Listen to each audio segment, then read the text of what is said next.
My name is Ben Aaronovitch. I'm a Londoner. I'm from London, which is actually quite rare sometimes. I'm a writer. I do this because I have no other skill.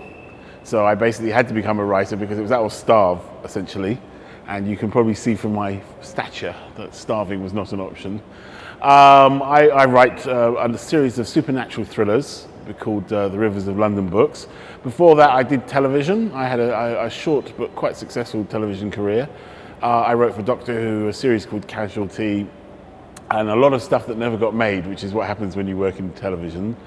I'm really quite boring apart from that. I just write. I don't have a life apart from Aki festivals, so this is my holiday away from my boring life. I think African literature needs more people like me. It needs more science fiction and fantasy and crime and romance writers. Because I think people like literature, and literature is important, and literature is like the heartbeat and the soul of the nation. But what people actually want to read is crime and science fiction and romances, and I think at the moment the infrastructure is not there to support it, and so I think it would be nice if the publishing industry, the indigenous publishing industry in Africa, supported that. As well as they support their famous, Nobel Prize-winning authors who are very important.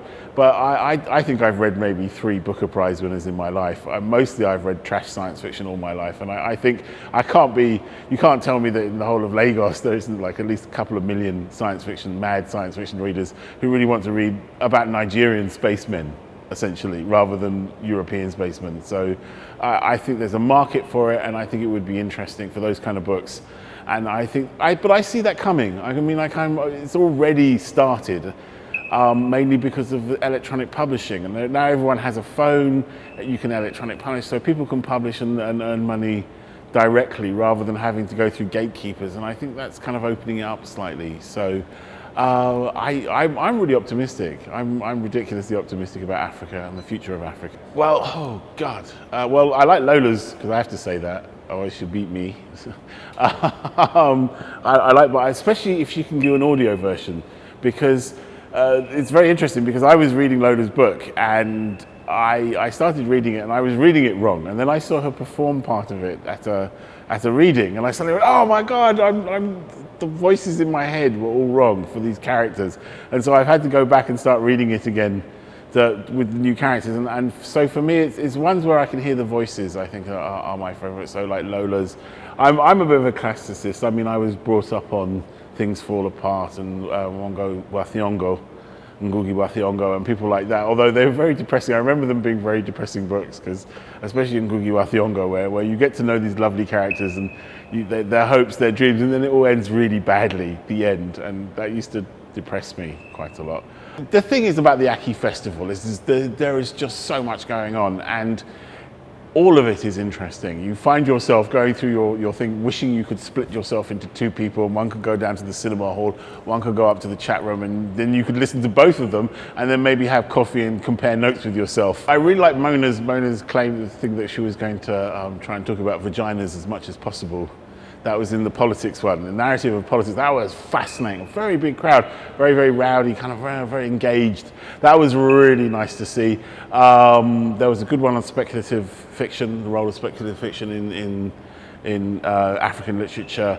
Listening to some of the authors talking about their experiences, talking about their backgrounds, and talking about how that's affected their work. There was a really interesting discussion actually in the political one about the role of language, about whether people should be writing in their own languages or whether they should be taking back the colonial languages for themselves.